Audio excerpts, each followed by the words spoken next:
তৌফিক দান করুন। আমরা অনেক সময় দেখা যায় নতুন গাড়ি কিনছি, হুজুর আইনা, আমরা অন টাইমে বিশ্বাসী সব, এখন লং টাইমে আমরা বিশ্বাসী না। হুজুর আনছে, হুজুর বসেন, খতম টতম পড়ে নতুন ট্রাক কিনছি, পয়সা দোয়া দরুদ করে দিয়ে যান, শেষ, আর বন্ধন লাগবে না, একবারে শেষ করে ফেলছি। না ভাই, এটা সিস্টেম না।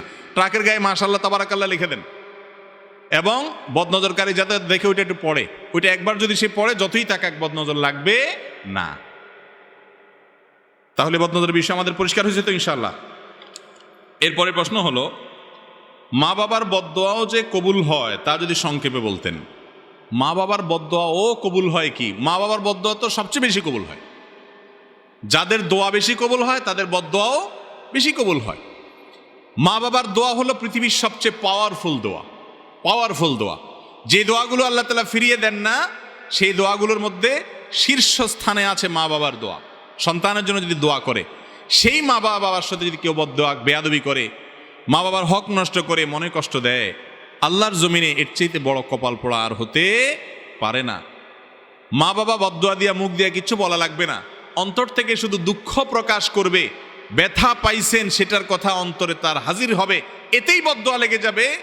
এই ছেলে দুনিয়াতে অনেক কিছু ঘটাতে পারে, এক সময় ঠিকই ওর অপদস্থ হতেই হবে। বালআম বাউরের ঘটনা আপনারা অনেকে জানেন, আমি এখন সেদিকে যাব না। অনেক বড় ইবাদত গুজার ছিল বনি ইসরাইলের যুগে। তার মা ডাক দিছে, পাত্তা দেয় নাই, ইবাদত বন্দেগীতে মশগুল আছে, মার কথার পাত্তা দেয় না, শুনছেও না, শোনার ভান করে আছে। এই ব্যক্তিকে আল্লাহ রাব্বুল আলামিন পরবর্তীতে জেনার অপবাদ নিয়া, সারা সমাজের সবচেয়ে নেককার হিসাবে পরিচিত ছিল, অথচ জেনার অপবাদ নিয়া সে বেইজ্জত হয়েছে, লাঞ্ছিত হয়েছে, শুধুমাত্র ওই মায়ের সাথে বেয়াদবি করার কারণে। ডেঞ্জারাস একটা বিষয়। তাহলে বালআম বাউরের মা মনে কষ্ট পেয়েছেন, তার প্রভাবে যদি সে বড় ওলি, আবেদ, বুজুর্গ, নেককার, আল্লাহওয়ালা ছিল, সেই মানুষটা যদি লাঞ্ছিত, অপমানিত হয়ে জেনার অপবাদ নিয়ে সে শেষ হয়, বেইজ্জত হয়, তাহলে বোঝা গেল মা বাবার বদদোয়া লাগে না? ভাইরা আমার, রেদার রব্বে ফি রেদাল ওয়ালিদাইন, মা বাবা খুশি তো আল্লাহ খুশি। ওয়া সাখাতুর রব্বে ফি সাখাতিল ওয়ালিদাইন, মা বাবা নাখোশ তো আমার আল্লাহ নাখোশ। আল্লাহর ওয়াস্তে মা বাবাকে অসন্তুষ্ট করবেন না ভাইরা। হয়তো আপনার মা অশিক্ষিত, আপনার বাবা কিছু বোঝে না, হয়তো তাদের এত সেন্স নাই, দু একটা ধমক দিলে কিছু বলবেও না, ভাইরে তারপরে এই কাজটা করবেন না। যেদিন হারিয়ে ফেলবেন, এরপরে হুজুরদের কাছে দৌড়াবেন, হুজুর মা বাপের হক নষ্ট করছি, এখন তো মারা গেছে, কি করবেন? রাস্তায় ঘুরবেন, আর কোনো সুযোগ সেরকম হয়তো থাকবে না। এই জন্য মা বাবার বদদোয়াটা খুবই ডেঞ্জারাস। আল্লাহ বলেছেন, ফালা তাকুল্লাহুমা উফফিন ওয়ালা তানহারহুমা ইম্মা ইয়াবলুগান্নাকাল কিবার ইনদাকা আহাদুহুমা আও কিলাহুমা। তোমার মা বাবার উভয় অথবা যে কোনো একজন যদি বৃদ্ধ বয়সে যায়, বৃদ্ধ বয়সে গেলে তাদেরকে ধমক দিয়ে কথা বলিও না। আল্লাহ বৃদ্ধ বয়সের কথা কেন বলছেন? কারণ জোয়ান বয়সে মা বাবার সাথে ধমক দিয়ে কথা বললে তো মা বাপ নিজেই কান মেলে সাইজ করে দিব, এটা আল্লাহ জানে। বুড়া হয়ে গেছে, বেচারা ইনকাম না, রুজি নাই, আপনার রুজির উপরে সে নির্ভরশীল, এই জন্য কিছু বলতেও পারে না। আর বয়স হয়ে গেলে অনেক উল্টাপাল্টা কথা বলে, মাথা বুদ্ধি পুরাপুরি কাজ করে না, এগুলা দেখেও সহ্য করতে হবে। মা বাপ উল্টাপাল্টা করবে, কিন্তু বলা যাবে, শুধু সয়ে যেতে হবে যদি জান্নাত যেতে চান। চেষ্টা করবো তো ইনশাআল্লাহ। আল্লাহ তাআলা আমাদের তৌফিক দান করুন। জামাতে নামাজ আদায়ের সময় বায়ু ত্যাগ হলে বের হয়ে ওযু করার সুযোগ না থাকলে করণীয় কি? নামাজের জামাতে দাঁড়াইছেন, কাতারের মাঝখানে আছেন, ওযু ভেঙে গেছে, এখন এমন মুসল্লি গাদাগাদি করে দাঁড়াইছে, পিছনে 10-12 কাতার আছে, আপনি ভাঙ্গা শেষ পর্যন্ত ওযু করা কঠিন। এরকম যদি হয় তাহলে ওযু ভেঙে গেলে ওই অবস্থায় অপেক্ষা করবেন। বসা অবস্থায় ওযু গেছে, বসে থাকেন, দাঁড়ানো অবস্থায় গেছে, দাঁড়ায় থাকেন, এরপরে যখন সুযোগ পাবেন বের হবেন। আর যদি একটু একটু করে আস্তে আস্তে কাতারের ফাঁকে বের হয়ে যেতে পারেন, সেটা ভালো। কথা কি বুঝাতে পারছি? আমাদের দেশে মসজিদগুলোতে এই ব্যবস্থা রাখে না। আরব দেশগুলোতে বেশিরভাগ মসজিদের চারপাশে 2 ফিট 3 ফিট করে জায়গা খালি রাখে, যাতে করে কারোর ওযু ছুটে গেলে সে সবাই সামনে দিয়ে, নামাজি ব্যক্তি জামাতের সাথে নামাজ পড়লে ইমাম সাহেবের সামনে সূত্রা থাকলে অন্য মুসল্লিদের সামনে ওযু ভেঙে গেলে সামনে দিয়ে গেলে অসুবিধা হবে না। কিন্তু যদি 10 কাতারের সব মুসল্লির নামাজের মনোযোগ নষ্ট করেন আপনি, সেটা তো আরেক মুসিবত। এই জন্য এক কাতারের সামনে দিয়ে আস্তে করে যায়, আপনি রাস্তায় উঠে গেলেন, ওই রাস্তা দিয়ে চারপাশ দিয়ে হাইটা হাইটা আপনি বের হয়ে গেলেন। যদি বের হওয়ার কোনো সুযোগ না থাকে, ওই অবস্থা অপেক্ষা করবেন, বিনা ওযুতে নামাজ কন্টিনিউ করবেন না। মুশকিল হলো ওই অবস্থা যদি দাঁড়ায় থাকে, সবাই বলবে ব্যাপার কি, দাঁড়ায় রয়েছে কেন? সবাই বুঝে যাবে যে এর বায়ু আসছে, তাহলে আপনি শরম পাইবেন। সেজন্য আপনি সবার সাথে সাথে তাল মিলাবেন না। শরম পাইছি সেজন্য আমি নাফরমানি করবো, গুনার কাজ করবো, সুযোগ নেই। দাঁড়ায় থাকবেন, যে যা মনে করে করুক, কিচ্ছু আসা যায় না। এরপর আপনি অজু করবেন। যদি বাইর হওয়ার সুযোগ না থাকে, বিনা অজুতে সিজদা দেওয়া নামাজ পড়া জায়েজ নাই। এরপরের প্রশ্ন হলো, শ্বশুর শাশুড়িকে বাবা মা বলা যাবে কি না? কোরআন হাদিসের আলোকে জানতে চাই।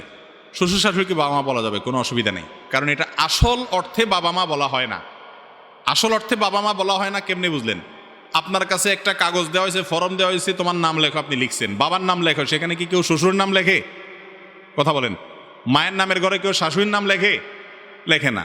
তাহলে বোঝা গেল সে তার অরিজিনাল বাবা মা ওনাদেরকে বলতেছেন না। যেটা বলতেছে এটা সম্মান সূচক, মানে আমার বাবার মতো, আমার মায়ের মতো। নবী করিম সাল্লাল্লাহু আলাইহি সাল্লাম বলেছেন, ইন্নী লাকুম বিমানজিলাতিল ওয়ালিদ, হে উম্মত, আমি তোমাদের জন্য বাপের মতো। বাপ যেরকম সন্তানদের সবকিছু শিখায়, আমি তোমাদেরকে সবকিছু শিখাই। তাহলে বোঝা গেল যে এই অর্থে, রূপক অর্থে বাপ ডাকা যাবে, কোনো অসুবিধা নাই। শ্বশুরকে আব্বা বা শাশুড়িকে আম্মা বললে সেটা আসল এবং জন্মদাতা গর্ভধারণকারিণী এবং জন্মদাতা বাবার সেই উদ্দেশ্যে মিন করে বলা হয়নি। কেউ জিজ্ঞেস করে, ভাই আপনার বাপের নাম কি? শ্বশুরের নাম কেউ বলবে না। বলবে? যদি কেউ শ্বশুরের নাম বলে তাহলে তো সেই ব্যাকল, ঠিকই তার জন্য গুনাহ হবে শ্বশুরের বাপ ডাকা। আর যদি এটা রূপক অর্থে শুধু সম্মানসূচক বলে, কোনো অসুবিধা নাই। আল্লাহ বলেছেন, উদউহুম লিআবাইহিম হুয়া আকসাতু ইনদাল্লাহ, তোমরা তোমাদের বাপের সাথে পরিচিত হবা, ওইটাই আল্লাহর কাছে অধিক ন্যায়সঙ্গত। হয় নাই। খাওয়ার নামাজ পড়া যদি সমান হয়, তাহলে খাইতে খাইতে দাঁড়াইতে হবে, খাইতে রুকু করতে হবে, খাইতে খাইতে সিজদা যাইতে হবে নামাজের মতো করে। আবার নামাজ জন্য যেরকম অজু করছেন, খাওয়ার জন্য অজু করতে হবে, যদি খাওয়ার নামাজ পড়া সমান হয়। এটা তাহলে বোঝা গেল ভুয়া জিনিস, ভিত্তিহীন জিনিস। খাওয়ার মধ্যে দরকারি এক দুইটা কথা বলা যাবে, একদম খাইতে খাইতে সারাক্ষণ বক বক বক বক করতে থাকে, সেটা আবার উচিত না, খাওয়ার আদবের খেলাফ। একটু সালাম দিলে বা সালামের জবাব দিলেন, তাতে অসুবিধা নাই। তবে বাহির থেকে কেউ আসলে যিনি খাচ্ছেন তাকে সালাম দেওয়ার আগে হিসাব করবেন। বেচারা যদি গাবুস গুবুস খাইতেছে, দেখেন অনেক ক্ষুধার্ত, সালাম দিলে এই মুহূর্তে গলা টলা বাঁধতে পারে বেচারা উত্তর দিকে গিয়ে, তাহলে সালাম দিবেন না, এই টাইমে অপেক্ষা করবেন। কেউ দিয়ে দিয়েছে, আপনি খাচ্ছেন, ফাঁক দিয়ে জবাব দিচ্ছেন, কোনো অসুবিধা নাই। আজানের সময় সালাম দেয়া নেওয়া যাওয়া করা যাবে কিনা? উত্তর হলো, আজান যখন আমরা শুনবো তখন আজানের জবাব দিব, ওই সময় সালাম না, আজানের জবাব দিতে হবে। এখন কেউ আপনার সাথে দেখা করতে আসছে, আজান চলতেছে, তিনিও সালামের জবাব দিবেন, যার কাছে দেখা করতে আসছে তিনিও সালামের জবাব দিবেন, আজানের জবাব দিবেন। আজান শেষ, জবাব দেওয়া শেষ, এবার আসসালামু আলাইকুম, ওয়ালাইকুম আসসালাম বলবেন। কথা কি বুঝাতে পারছি? কিন্তু কেউ একজন আজানের মধ্যে এসে আসসালামু আলাইকুম বলে দিছে, আপনি কি করবেন? ওই আজানের জবের ফাঁকে ফাঁকে উত্তর দিয়ে দিতে পারেন, কোনো অসুবিধা নেই। মুয়াজ্জিন একটা বলতেছে, ওই ফাঁকে ওয়ালাইকুম আসসালাম বলতে কতটুকু সময় লাগবে, কটা সেকেন্ড লাগবে বলে ফেলবেন। আর যদি সে অপেক্ষা করে বসে আছে আপনার কাছে, তাহলে আজানের জবাব শেষ করে এবার ওয়ালাইকুম আসসালাম বলেন। কথা কি বুঝাতে পারছি? এরপরে প্রশ্ন হলো, স্বামীর দিকে বেশি তাকালে হায়াত কমে যায়, এটা কতটুকু সহি? লা হাওলা ওয়ালা কুওয়াতা ইল্লা বিল্লাহিল আলিয়্যিল আযীম। স্বামীর দিকে তাকাইলে যদি হায়াত কমে যায়, তাহলে কার দিকে তাকাবে বেচারি? এটা কোনো কথা হলো? হ্যাঁ, উল্টা না হওয়া দরকার ছিল, যে স্বামীর দিকে তাকাইলে হায়াত বাড়ে, এটা না হওয়া দরকার ছিল। যদি এই দুইটার কোনোটাই হাদিসে বলা হয় নাই। স্বামীর দিকে মহব্বতে ভালোবাসার দৃষ্টিতে তাকালে তো সওয়াব হবে ইনশাআল্লাহ, হায়াত কমবে কেন? একেবারেই ভুয়া ভিত্তিহীন কথা। কোত্থেকে এই সমস্ত আজগবি মাসআলা আমাদের দেশে গ্রামাঞ্চলে এখনো প্রচলিত আছে, এখনো মানুষ সচেতন হয় নাই। স্বামীর দিকে তাকাইলে, মহব্বতের সাথে তাকাইলে সওয়াব হবে ইনশাআল্লাহ। আবার স্বামীও তার স্ত্রীর দিকে মহব্বত এবং স্নেহের পরশে তাকালে সেটাও তার জন্য সওয়াব হবে ইনশাআল্লাহ। আল্লাহ বলেছেন, ওয়াশিরুহুন্না বিল মা'রুফ, সুন্দরভাবে জীবনযাপন করতে হবে, তাদের সাথে ভালোবাসা বিনিময় থাকতে হবে। স্বামী স্ত্রী যত সুসম্পর্ক থাকবে, যত মিল মহব্বত থাকবে, তারা এই ক্ষেত্রে অনেক বেশি মুত্তাকি এবং আল্লাহ তাআলার প্রিয় মানুষ হতে পারবে। আর স্বামী স্ত্রী সারাদিন ঝগড়া লাগে, কথায় কথা শুধু তালাকের কথা বলে, বই বাপের বাড়ি চলে যাওয়া ধমক দেয়, স্বামী তালাকের ধমক দেয়, দুইটাই অমানুষ এবং ছোট লোক। যারা ভুল ত্রুটি হবেই, একসাথে থাকতে গেলে স্বামী স্ত্রী অনেক উল্টাপাল্টা হবে, তারপরেও যদি মিলেমিশে থাকে, স্বামীর একটা দোষ দেখছি, আমার স্বামীর অনেক গুণ আছে মাশাআল্লাহ, যেগুলো অন্যের মধ্যে নেই। স্ত্রীর একটা দোষ দেখছি, মনে করতে হবে আমার স্ত্রীর একটা দোষ পাইছি, বহু গুণও আছে আল্লাহর রহমতে, ক্ষমার মানসিকতা থাকবে, ইনশাআল্লাহ এই স্বামী স্ত্রী মুত্তাকিদের মধ্যে শামিল হবে, যদি অন্যান্য দিকগুলো তাদের ঠিক থাকে। এই জন্য আমাদের স্বামী স্ত্রী একে অন্যের দিকে দেখলে, আশ্চর্য কথা, স্বামী যদি স্ত্রী যদি স্বামীর দিকে তাকালে হায়াত কমে যাবে, চাই কোন দিকে তাকায় থাকবে? এটা কোনো কথা? যার সাথে বসবাস, উঠা বসা সারাদিন, সে বুঝে নিচের দিকে তাকায় থাকবে। আল্লাহ তাআলা আমাদেরকে মাফ করুক এই সমস্ত কুসংস্কার থেকে।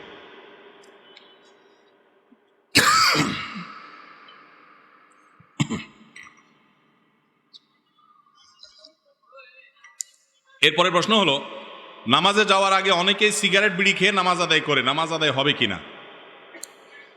নামাজের আগে সিগারেট বা বিড়ি খাইয়া যদি কেউ নামাজ পড়ে, নামাজ তো হয়ে যাবে কিন্তু ত্রুটিযুক্ত নামাজ হলো। আর বিশেষ করে জামাতে যদি নামাজ পড়েন, এমনকি একা পড়লেও বিড়ি সিগারেট খাইছেন, এবার মুখটারে সুন্দর করে পরিষ্কার করেন, দুর্গন্ধ দূর করেন। কারণ নবী করিম সাল্লাল্লাহু আলাইহি সাল্লাম বলেছেন, তাতাআজ্জাল মালাইকাতু বিমা ইয়াতাআজ্জা বিহি বানু আদম। মানুষ যেটা দিয়ে কষ্ট পায় ফেরেশতারাও সেটা দিয়ে কষ্ট পায়। দুর্গন্ধে মানুষের কষ্ট হয়, ফেরেশতাদেরও কষ্ট হয়। ফেরেশতারা যদি কেউ এরকম মুখে দুর্গন্ধ নিয়ে মসজিদে যায়, তাদের জন্য বদদোয়া করে।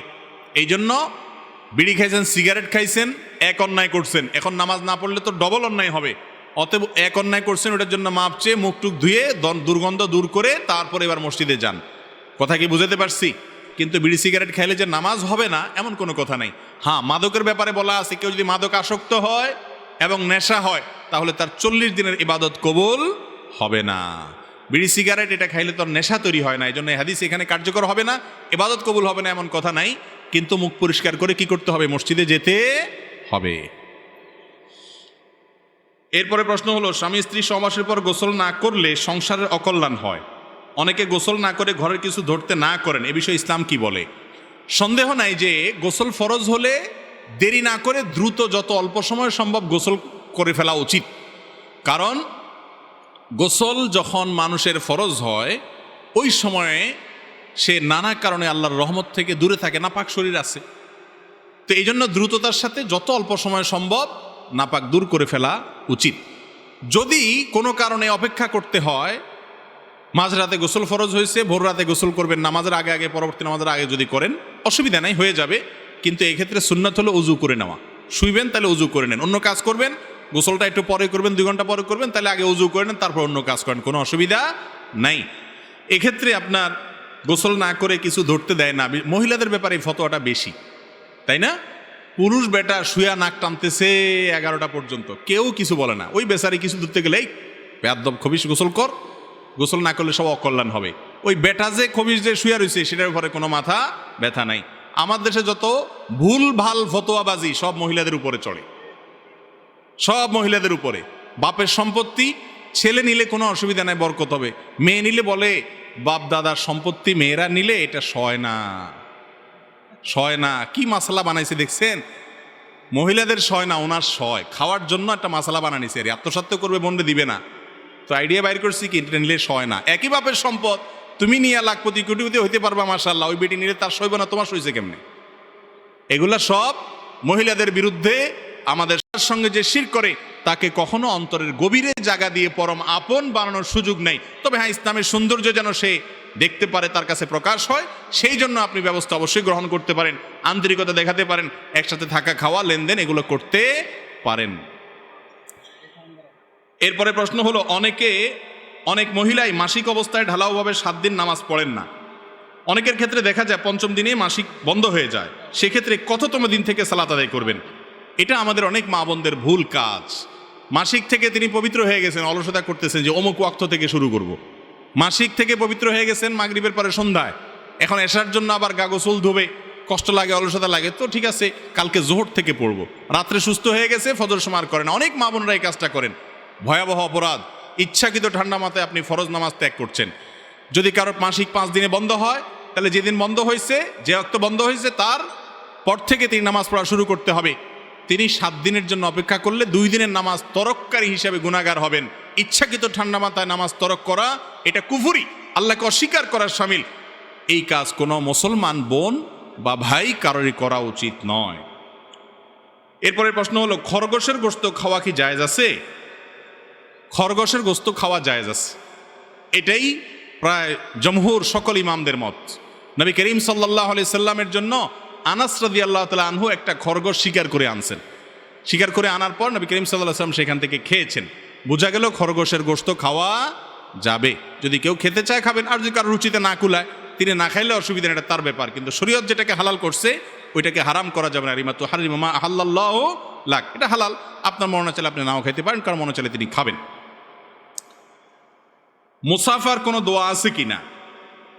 মুসাফা করার জন্য একটা দোয়ার কথা আবু দাউদে বর্ণিত হয়েছে। সে হাদিসের সনদকে কোনো কোনো মুহাদ্দিস জয়ীফ বলেছেন, কিন্তু এ বিষয়ে আরও বিভিন্ন বর্ণনাকে একত্র করলে দেখা যায় যে মুসাফা করে আরেকজনের সাথে এই মুসাফার সময় তারা একে অন্যের জন্য দোয়া করাটা, মাগফিরাতের দোয়া করাটা এটা মুস্তাহাব, ভালো। ইয়াগফিরুল্লাহু লানা ওয়া লাকুম, আল্লাহ আমাদেরকে, তোমাদেরকে, আমাকেও তোমাকে মাফ করে দেখে, এভাবে দোয়া করা যেতে পারে। মুসাফা এক হাতে করার বিষয়ে হাদিস আছে, আবার দুই হাতে করার বিষয়ে হাদিস আছে। এটা নিয়ে আমাদের ভেজাল করার কিছু নাই যে একটাই শুদ্ধ আরেকটা অশুদ্ধ, বরং দুইটাই হাদিস দ্বারা প্রমাণিত আছে। আর মুসাফার দোয়া এটা খুব শক্তিশালী, একেবারে সুস্পষ্ট, একেবারে বিশুদ্ধ কোনো হাদিস না থাকলে বিষয়ে অনেকগুলো রেওয়ায়েত আছে, সবগুলো একত্র করলে আমলযোগ্য মনে হয়। অনেক উলামায়ে কেরাম আমলের পরামর্শ দিয়ে থাকেন। কি ভাই, প্রশ্ন তো এখনো আসবে।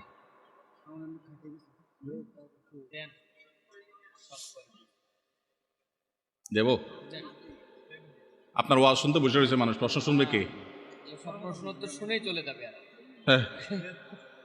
তৌফিক দান করুন। আমরা অনেক সময় দেখা যায় নতুন গাড়ি কিনছে, হুজুর আইনা, আমরা অন টাইমে বিশ্বাসী সব, এখন লং টাইমে আমরা বিশ্বাসী না। হুজুর আনছে, হুজুর বসেন, খতম টতম পড়ে ট্রাক, নতুন ট্রাক কিনছি, পয়সা দোয়া দরুদ করে দিয়ে যান, শেষ, আর বন্ধন লাগবে না, একবারে শেষ করে ফেলছি। না ভাই, এটা সিস্টেম না।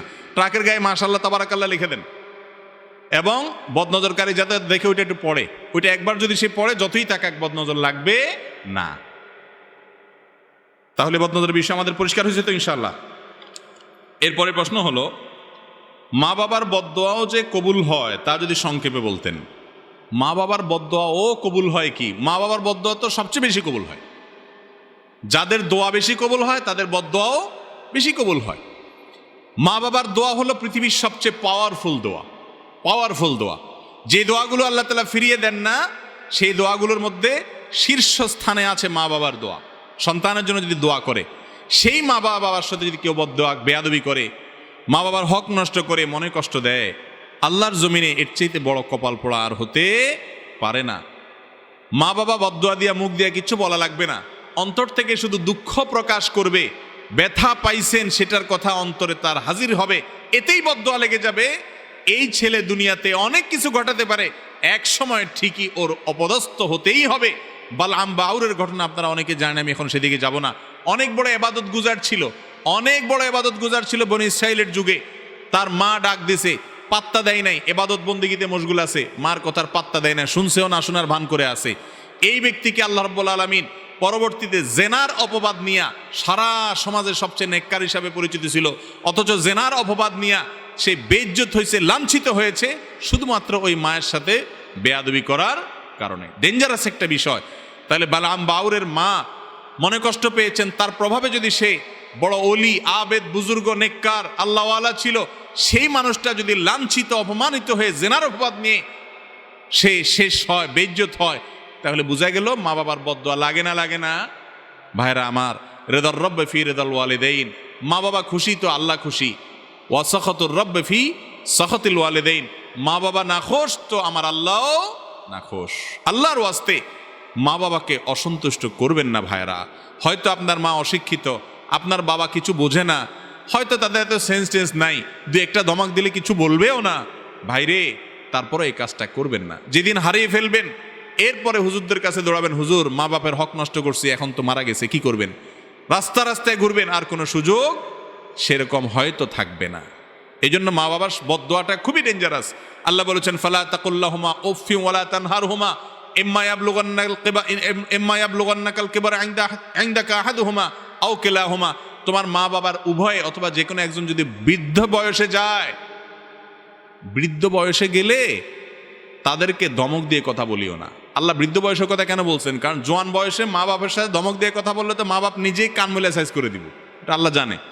বুড়া হয়ে গেছে বেচারা, ইনকাম না, রুজি নাই, আপনার রুজির উপরে সে নির্ভরশীল, এই জন্য কিছু বলতেও পারে না।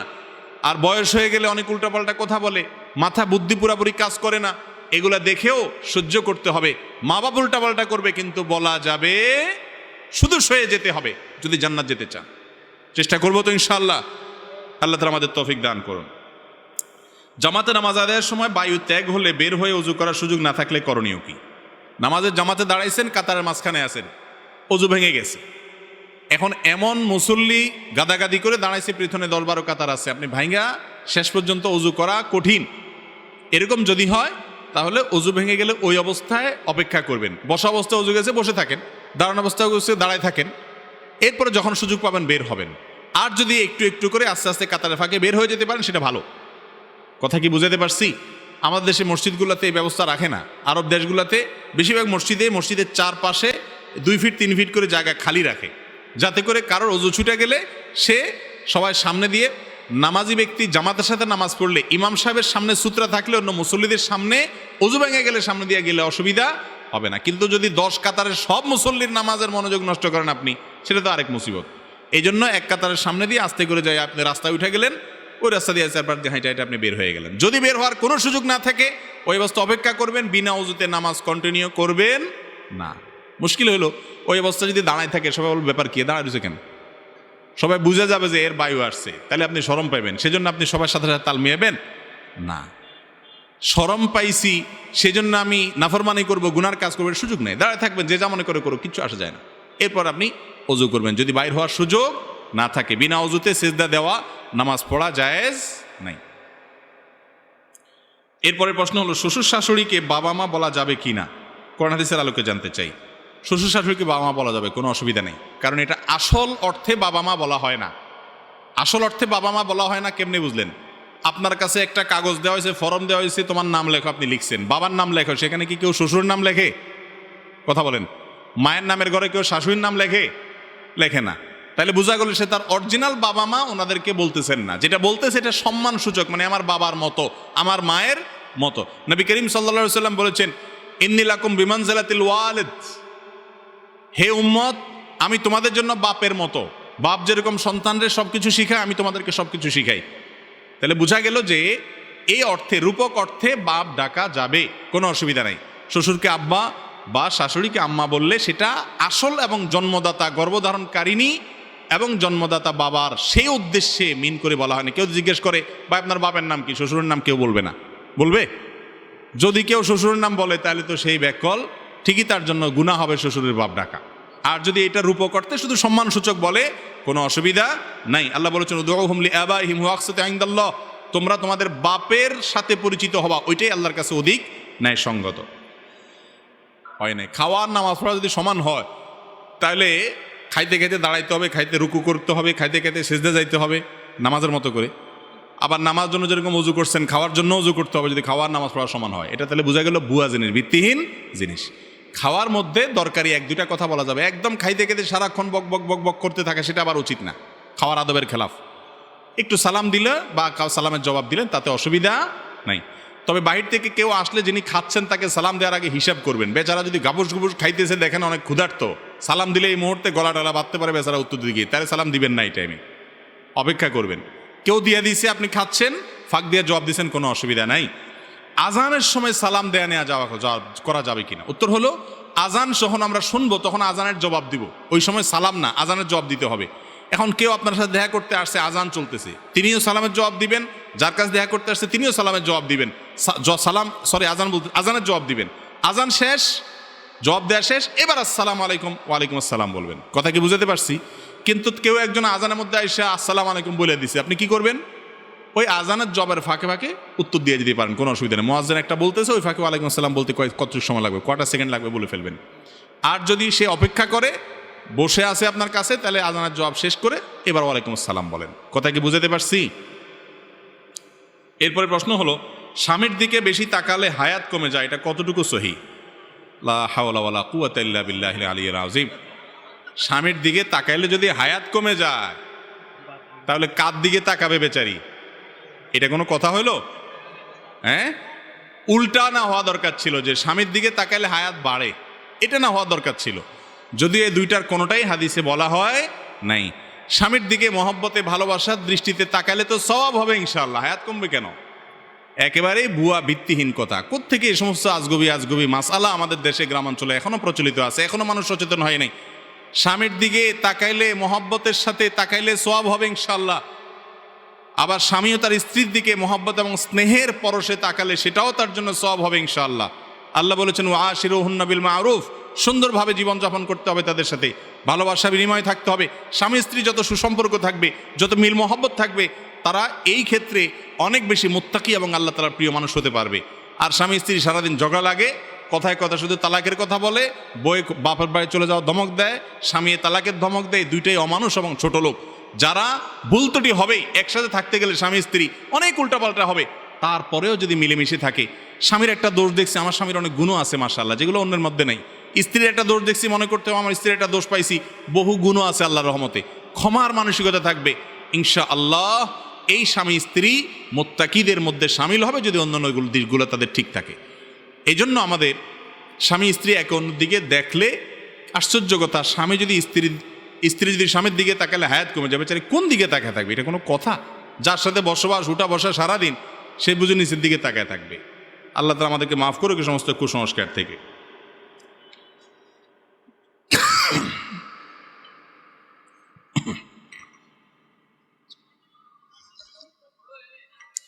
এরপরে প্রশ্ন হলো, নামাজে যাওয়ার আগে অনেকেই সিগারেট বিড়ি খেয়ে নামাজ আদায় করে, নামাজ আদায় হবে কিনা?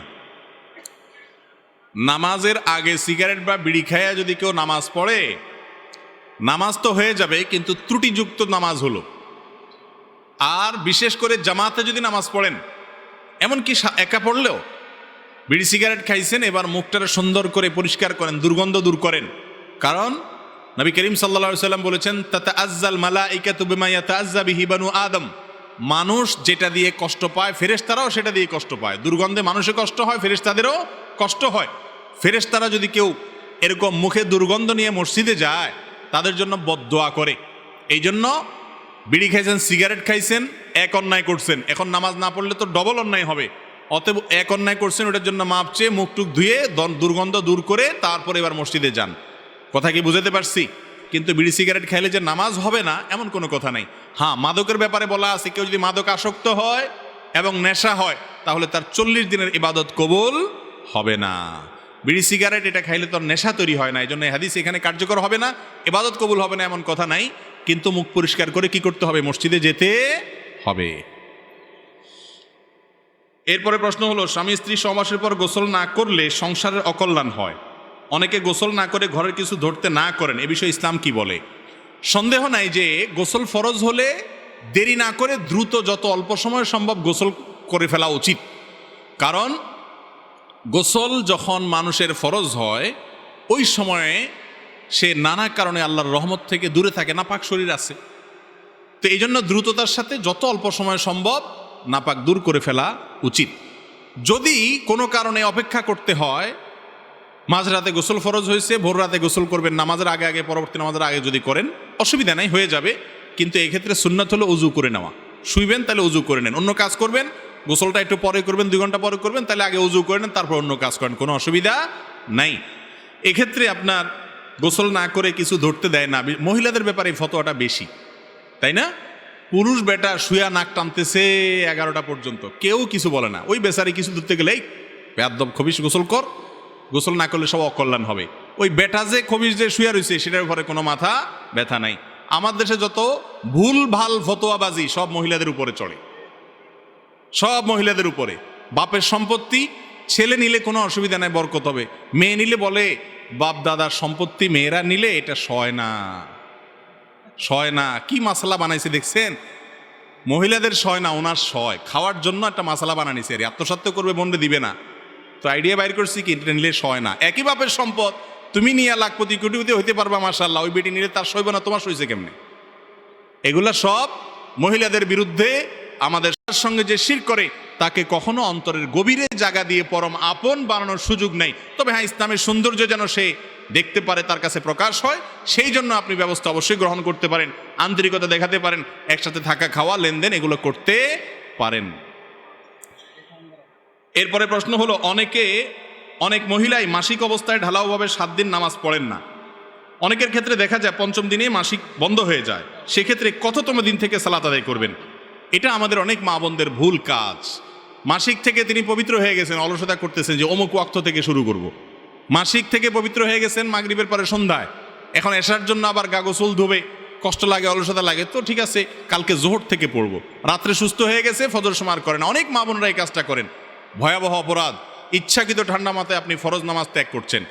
যদি কারো মাসিক 5 দিনে বন্ধ হয়, তাহলে যেদিন বন্ধ হয়েছে, যে অক্ত বন্ধ হয়েছে তার পর থেকে তিনি নামাজ পড়া শুরু করতে হবে। তিনি 7 দিনের জন্য অপেক্ষা করলে 2 দিনের নামাজ তরককারী হিসাবে গুনাহগার হবেন। ইচ্ছাকৃত ঠান্ডা মাথায় নামাজ তরক করা এটা কুফরি, আল্লাহকে অস্বীকার করার শামিল। এই কাজ কোনো মুসলমান বোন বা ভাই কারোরই করা উচিত নয়। এরপরে প্রশ্ন হলো, খরগোশের গোশত খাওয়া কি জায়েজ আছে? খরগোশের গোশত খাওয়া জায়েজ আছে, এটাই প্রায় জমহুর সকল ইমামদের মত। নবী করিম সাল্লাল্লাহু আলাইহি সাল্লামের জন্য আনাস রাদিয়াল্লাহু তাআলা আনহু একটা খরগোশ শিকার করে আনছেন। শিকার করে আনার পর নবী করিম সাল্লাল্লাহু আলাইহি সাল্লাম সেখান থেকে খেয়েছেন। বোঝা গেল খরগোশের গোশত খাওয়া যাবে, যদি কেউ খেতে চায় খাবেন, আর যদি কারো রুচিতে না কুলায় তিনি না খাইলে অসুবিধা নেই, এটা তার ব্যাপার। কিন্তু শরীয়ত যেটাকে হালাল করছে ওইটাকে হারাম করা যাবে না। রিমা তুহারিমু মা আহাল্লাল্লাহু লাক, এটা হালাল, আপনার মনে চাইলে আপনি নাও খাইতে পারেন, কারণ মনে চাইলে তিনি খাবেন। মুসাফার কোনো দোয়া আছে কিনা? মুসাফা করার জন্য একটা দোয়ার কথা আবু দাউদে বর্ণিত হয়েছে। সে হাদিসের সনদকে কোনো কোনো মুহাদ্দিস জয়ীফ বলেছেন, কিন্তু এ বিষয়ে আরও বিভিন্ন বর্ণনাকে একত্র করলে দেখা যায় যে মুসাফা করে আরেকজনের সাথে, এই মুসাফার সময় তারা একে অন্যের জন্য দোয়া করাটা, মাগফিরাতের দোয়া করাটা, এটা মুস্তাহাব, ভালো। ইয়াগফিরুল্লাহু লানা ওয়া লাকুম, আল্লাহ আমাদেরকে, তোমাদেরকে, আমাকেও তোমাকে মাফ করে দেখ, এইভাবে দোয়া করা যেতে পারে। মুসাফা এক হাতে করার বিষয়ে হাদিস আছে, আবার দুই হাতে করার বিষয়ে হাদিস আছে। এটা নিয়ে আমাদের ভেজাল করার কিছু নাই যে একটাই শুদ্ধ আর একটা অশুদ্ধ, বরং দুইটাই হাদিস দ্বারা প্রমাণিত আছে। আর মুসাফার দোয়া এটা খুব শক্তিশালী, একেবারে সুস্পষ্ট, একেবারে বিশুদ্ধ কোনো হাদিস না থাকলেও বিষয়ে অনেকগুলো রেওয়ায়েত আছে, সবগুলো একত্র করলে আমলযোগ্য মনে হয়। অনেক উলামায়ে কেরাম আমলের পরামর্শ দিয়ে থাকেন। কিরে ভাই, প্রশ্ন তো এখনো আছে।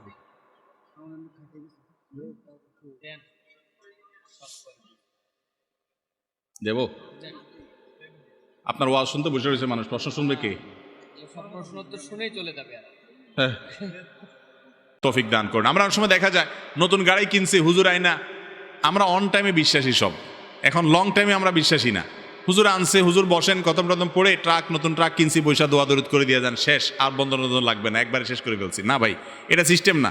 ট্রাকের গায়ে মাশাআল্লাহ তাবারাকাল্লাহ লিখে দেন, এবং বদনজরকারী যাতে দেখে ওইটা একটু পড়ে, ওইটা একবার যদি সে পড়ে, যতই তাকে এক বদনজর লাগবে না। তাহলে বদনজরের বিষয় আমাদের পরিষ্কার হয়েছে তো ইনশাআল্লাহ। এরপরে প্রশ্ন হলো, মা বাবার বদদোয়াও যে কবুল হয় তা যদি সংক্ষেপে বলতেন। মা বাবার বদদোয়াও কবুল হয় কি? মা বাবার বদদোয়া তো সবচেয়ে বেশি কবুল হয়। যাদের দোয়া বেশি কবুল হয় তাদের বদদোয়াও বেশি কবুল হয়। মা বাবার দোয়া হলো পৃথিবীর সবচেয়ে পাওয়ারফুল দোয়া।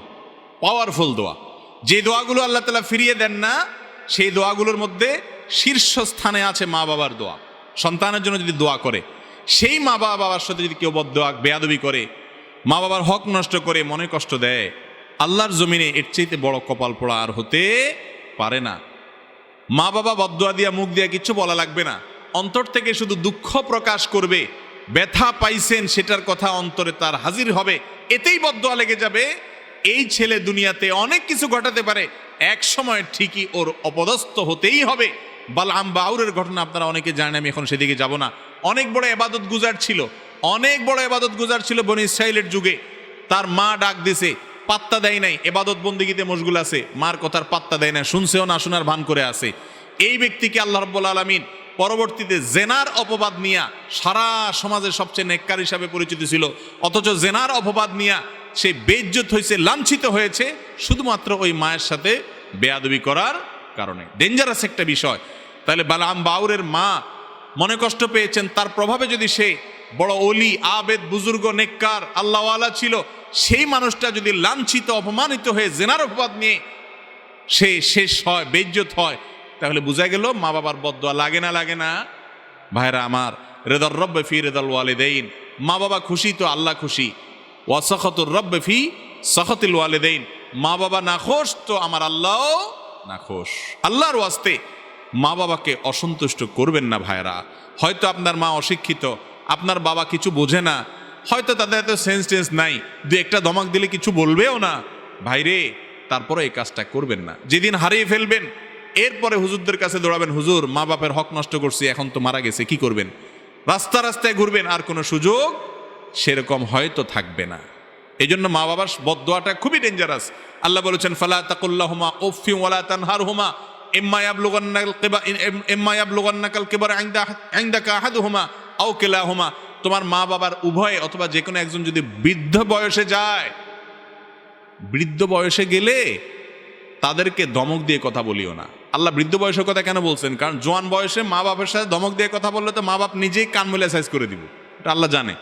বুড়া হয়ে গেছে, বেচারা ইনকাম না, রুজি নাই, আপনার রুজির উপরে সে নির্ভরশীল, এই জন্য কিছু বলতেও পারে না। আর বয়স হয়ে গেলে অনেক উল্টাপাল্টা কথা বলে, মাথা বুদ্ধি পুরাপুরি কাজ করে না, এগুলা দেখেও সহ্য করতে হবে। মা বাবা উল্টাপাল্টা করবে, কিন্তু বলা যাবে, শুধু সয়ে যেতে হবে যদি জান্নাত যেতে চান। চেষ্টা করবো তো ইনশাআল্লাহ। আল্লাহ তাআলা আমাদের তৌফিক দান করুন। জামাতে নামাজ আদায়ের সময় বায়ু ত্যাগ হলে বের হয়ে ওযু করার সুযোগ না থাকলে করণীয় কি?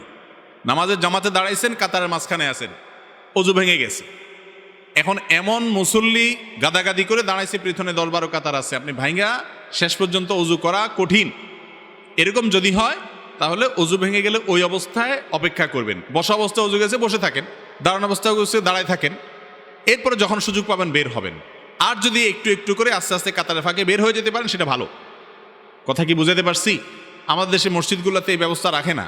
আরব দেশগুলোতে বেশিরভাগ মসজিদের চারপাশে 2 ফিট 3 ফিট করে জায়গা খালি রাখে, যাতে করে কারোর ওযু ছুটে গেলে সে সবাই সামনে দিয়ে, নামাজি ব্যক্তি জামাতের সাথে নামাজ পড়লে ইমাম সাহেবের সামনে সূত্রা থাকলে অন্য মুসল্লিদের সামনে ওযু ভেঙে গেলে সামনে দিয়ে গেলে অসুবিধা হবে না। কিন্তু যদি 10 কাতারের সব মুসল্লির নামাজের মনোযোগ নষ্ট করেন আপনি, সেটা তো আরেক মুসিবত। এই জন্য এক কাতারের সামনে দিয়ে আস্তে করে যাই, আপনি রাস্তায় উঠে গেলেন, ওই রাস্তা দিয়ে চারবার দিয়ে হাইটা হাইটা আপনি বের হয়ে গেলেন। যদি বের হওয়ার কোনো সুযোগ না থাকে, ওই অবস্থা অপেক্ষা করবেন, বিনা ওযুতে নামাজ কন্টিনিউ করবেন না। মুশকিল হলো ওই অবস্থা যদি দাঁড়ায় থাকে, সবাই বলবে ব্যাপার কি, দাঁড়ায় রয়েছে কেন? সবাই বুঝে যাবে যে এর বায়ু আসছে, তাহলে আপনি শরম পাইবেন। সেজন্য আপনি সবার সাথে সাথে তাল মিলাবেন না। শরম পাইছি সেজন্য আমি নাফরমানি করব, গুনার কাজ করবো, সুযোগ নেই। দাঁড়ায় থাকবেন, যে যা মনে করে করো, কিচ্ছু আসা যায় না। এরপর আপনি ওযু করবেন। যদি বাইর হওয়ার সুযোগ না থাকে, বিনা ওযুতে সিজদা দেওয়া নামাজ পড়া জায়েজ নাই। এরপরের প্রশ্ন হলো, শ্বশুর শাশুড়িকে বাবা মা বলা যাবে কি না? কোরআন হাদিসের আলোকে জানতে চাই। শ্বশুর শাশুড়িকে বাবা মা বলা যাবে, কোনো অসুবিধা নেই। কারণ এটা আসল অর্থে বাবা মা বলা হয় না। আসল অর্থে বাবা মা বলা হয় না কেমনে বুঝলেন? আপনার কাছে একটা কাগজ দেওয়া হয়েছে, ফর্ম দেওয়া হয়েছে, তোমার নাম লেখো, আপনি লিখছেন, বাবার নাম লেখো, সেখানে কি কেউ শ্বশুরের নাম লেখে? কথা বলেন। মায়ের নামের ঘরে কেউ শাশুড়ির নাম লেখে? লেখে না। তাহলে বোঝা গেল সে তার অরিজিনাল বাবা মা ওনাদেরকে বলতেছেন না। যেটা বলতেছে এটা সম্মান সূচক, মানে আমার বাবার মতো, আমার মায়ের মতো। নবী করিম সাল্লাল্লাহু আলাইহি সাল্লাম বলেছেন, ইন্নী লাকুম বিমানজিলাতিল ওয়ালিদ, হে উম্মত, আমি তোমাদের জন্য বাপের মতো। বাপ যেরকম সন্তানদের সবকিছু শিখায়, আমি তোমাদেরকে সবকিছু শিখাই। তাহলে বোঝা গেল যে এই অর্থে, রূপক অর্থে বাপ ডাকা যাবে, কোনো অসুবিধা নাই। শ্বশুরকে আব্বা বা শাশুড়িকে আম্মা বললে সেটা আসল এবং জন্মদাতা গর্ভধারণকারিণী এবং জন্মদাতা বাবার সেই উদ্দেশ্যে মিন করে বলা হয়নি। কেউ জিজ্ঞেস করে, ভাই আপনার বাপের নাম কি? শ্বশুরের নাম কেউ বলবে না। বলবে? যদি কেউ শ্বশুরের নাম বলে তাহলে তো সেই ব্যাকল, ঠিকই তার জন্য গুনাহ হবে শ্বশুরের বাপ ডাকা। আর যদি এটা রূপক অর্থে শুধু সম্মানসূচক বলে, কোনো অসুবিধা নাই। আল্লাহ বলেছেন, উদউহুম লিআবাইহিম হুয়া আকসাতু ইনদাল্লাহ, তোমরা তোমাদের বাপের সাথে পরিচিত হবা, ওইটাই আল্লাহর কাছে অধিক ন্যায়সঙ্গত। হয় নাই খাওয়ার নামাজ পড়া যদি সমান হয়, তাহলে খাইতে খাইতে দাঁড়াইতে হবে, খাইতে রুকু করতে হবে, খাইতে খাইতে সেজদা যাইতে হবে নামাজের মতো করে। আবার নামাজ জন্য যেরকম ওযু করছেন, খাওয়ার জন্য ওযু করতে হবে, যদি খাওয়ার নামাজ পড়া সমান হয়। এটা তাহলে বোঝা গেল ভুয়া জিনিস, ভিত্তিহীন জিনিস। খাওয়ার মধ্যে দরকারি 1-2টা কথা বলা যাবে, একদম খাইতে খাইতে সারাক্ষণ বক বক বক বক করতে থাকে, সেটা আবার উচিত না, খাওয়ার আদবের খেলাফ। একটু সালাম দিলে বা সালামের জবাব দিলেন, তাতে অসুবিধা নাই।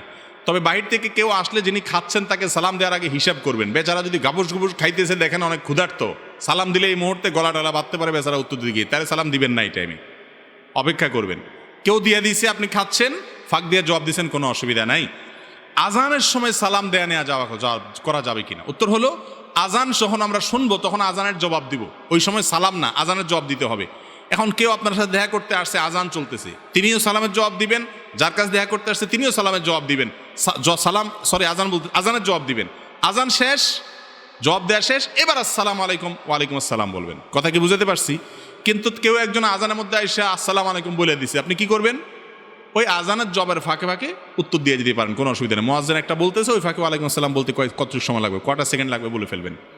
আর যদি সে অপেক্ষা করে বসে আছে আপনার কাছে, তাহলে আজানের জবাব শেষ করে এবার ওয়ালাইকুম আসসালাম বলেন। কথা কি বুঝাতে পারছি? এরপরে প্রশ্ন হলো, স্বামীর দিকে বেশি তাকালে হায়াত কমে যায়, এটা কতটুকু সহি? লা হাওলা ওয়ালা কুওয়াতা ইল্লা বিল্লাহিল আলিয়্যিল আযীম। স্বামীর দিকে তাকাইলে যদি হায়াত কমে যায়, তাহলে কার দিকে তাকাবে বেচারি? এটা কোনো কথা হলো? হ্যাঁ, উল্টা না হওয়া দরকার ছিল, যে স্বামীর দিকে তাকাইলে হায়াত বাড়ে, এটা না হওয়া দরকার ছিল। যদিও এই দুইটার কোনোটাই হাদিসে বলা হয় নাই। স্বামীর দিকে মহব্বতে ভালোবাসার দৃষ্টিতে তাকালে তো সওয়াব হবে ইনশাআল্লাহ, হায়াত কমবে কেন? একেবারেই ভুয়া ভিত্তিহীন কথা। কোত্থেকে এই সমস্ত আজগবি মাসআলা আমাদের দেশে গ্রামাঞ্চলে এখনো প্রচলিত আছে, এখনো মানুষ সচেতন হয় নাই। স্বামীর দিকে তাকাইলে মহব্বতের সাথে তাকাইলে সওয়াব হবে ইনশাআল্লাহ। আবার স্বামীও তার স্ত্রীর দিকে মহব্বত এবং স্নেহের পরশে তাকালে সেটাও তার জন্য সওয়াব হবে ইনশাআল্লাহ।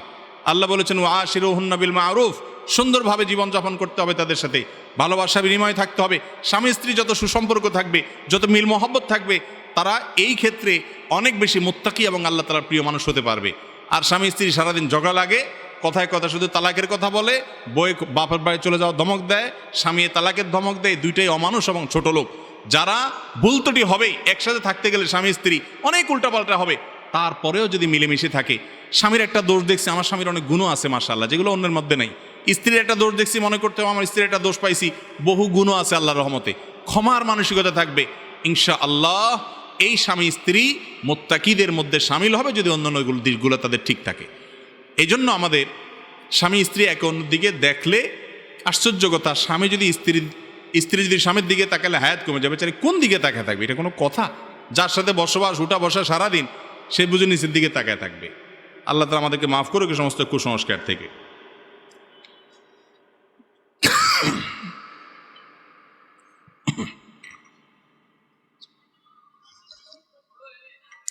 এরপরে প্রশ্ন হলো, নামাজে যাওয়ার আগে অনেকেই সিগারেট বিড়ি খেয়ে নামাজ আদায় করে, নামাজ আদায় হবে কিনা? নামাজের আগে সিগারেট বা বিড়ি খাইয়া যদি কেউ নামাজ পড়ে, নামাজ তো হয়ে যাবে, কিন্তু ত্রুটিযুক্ত নামাজ হলো। আর বিশেষ করে জামাতে যদি নামাজ পড়েন, এমনকি একা পড়লেও বিড়ি সিগারেট খাইছেন, এবার মুখটারে সুন্দর করে পরিষ্কার করেন, দুর্গন্ধ দূর করেন।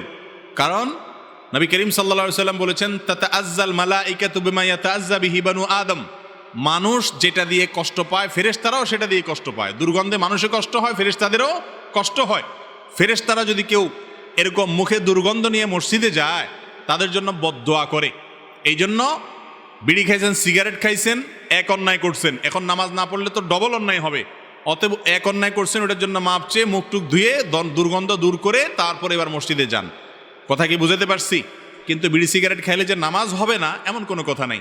হ্যাঁ, মাদকের ব্যাপারে বলা আছে, কেউ যদি মাদক আসক্ত হয় এবং নেশা হয়, তাহলে তার 40 দিনের ইবাদত কবুল হবে না। বিড়ি সিগারেট এটা খাইলে তো নেশা তৈরি হয় না, এই জন্য হাদিস এখানে কার্যকর হবে না, ইবাদত কবুল হবে না এমন কথা নাই।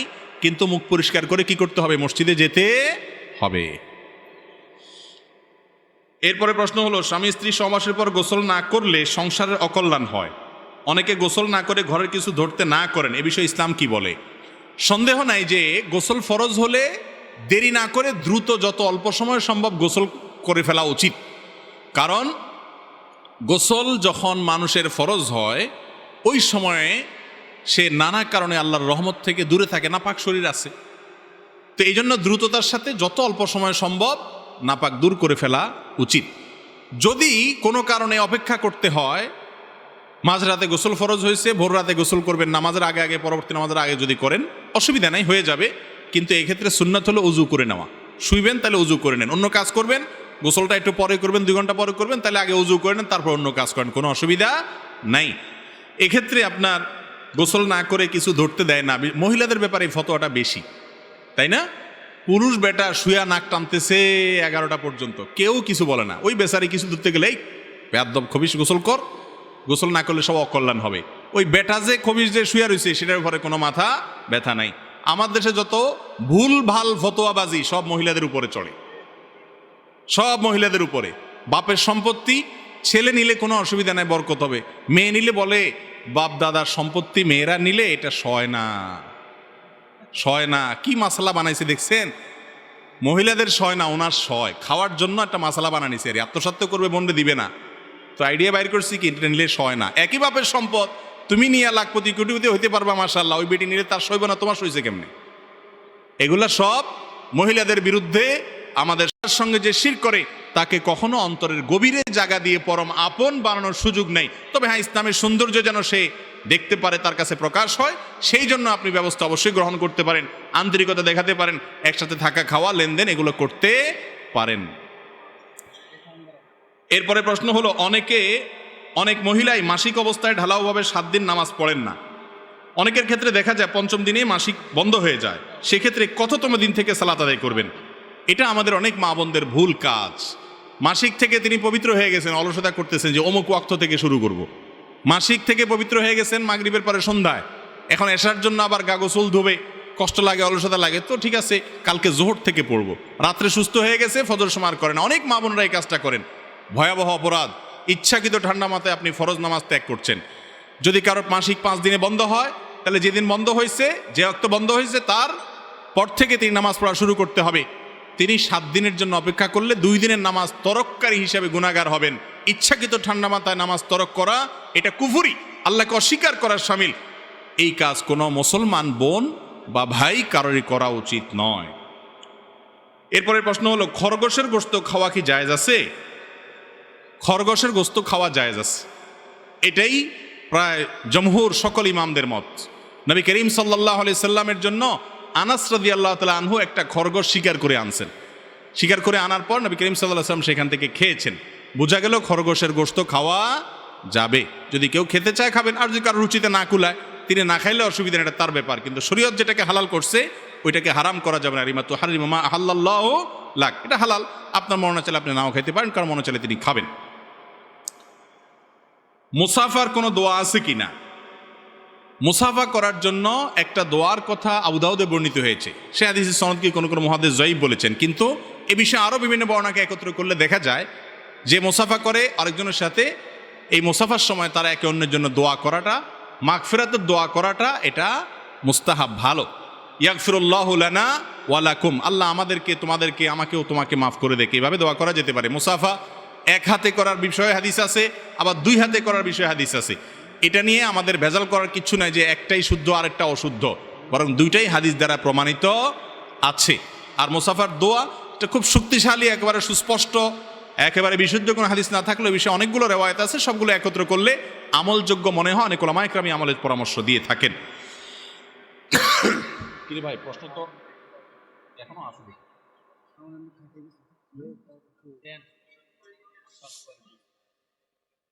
দেব আপনার ওয়াজ শুনতে বসে রয়েছে মানুষ, প্রশ্ন শুনবে কে? সব প্রশ্ন উত্তর শুনেই চলে যাবে।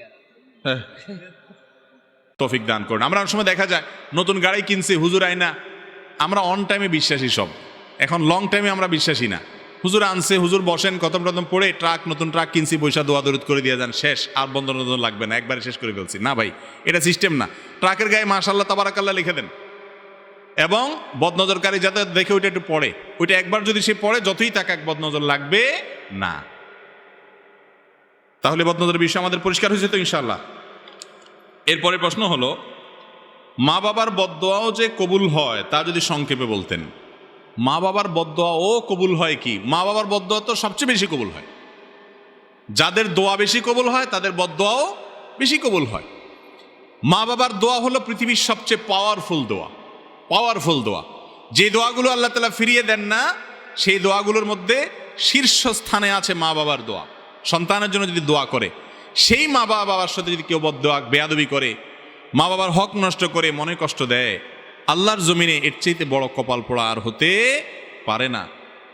মা বাবা বদদোয়া দিয়া, মুখ দিয়া কিচ্ছু বলা লাগবে না, অন্তর থেকে শুধু দুঃখ প্রকাশ করবে, ব্যথা পাইছেন সেটার কথা অন্তরে তার হাজির হবে, এতেই বদদোয়া লেগে যাবে। এই ছেলে দুনিয়াতে অনেক কিছু ঘটাতে পারে, এক সময় ঠিকই ওর অপদস্থ হতেই হবে। বালআম বাউরের ঘটনা আপনারা অনেকে জানেন, আমি এখন সেদিকে যাব না। অনেক বড় ইবাদত গুজার ছিল, অনেক বড় ইবাদত গুজার ছিল বনি ইসরাইলের যুগে। তার মা ডাক দিছে, পাত্তা দেয় নাই, ইবাদত বন্দেগীতে মশগুল আছে, মার কথার পাত্তা দেয় না, শুনছেও না শোনার ভান করে আছে। এই ব্যক্তিকে আল্লাহ রাব্বুল আলামিন পরবর্তীতে জেনার অপবাদ নিয়া, সারা সমাজের সবচেয়ে নেককার হিসাবে পরিচিত ছিল, অথচ জেনার অপবাদ নিয়া সে বেইজ্জত হয়েছে, লাঞ্ছিত হয়েছে, শুধুমাত্র ওই মায়ের সাথে বেয়াদবি করার কারণে। ডেঞ্জারাস একটা বিষয়। তাহলে বালআম বাউরের মা মনে কষ্ট পেয়েছেন, তার প্রভাবে যদি সে বড় ওলি, আবেদ, বুজুর্গ, নেককার, আল্লাহওয়ালা ছিল, সেই মানুষটা যদি লাঞ্ছিত, অপমানিত হয়ে জেনার অপবাদ নিয়ে সে শেষ হয়, বেইজ্জত হয়, তাহলে বোঝা গেল মা বাবার বদদোয়া লাগে না, লাগে না?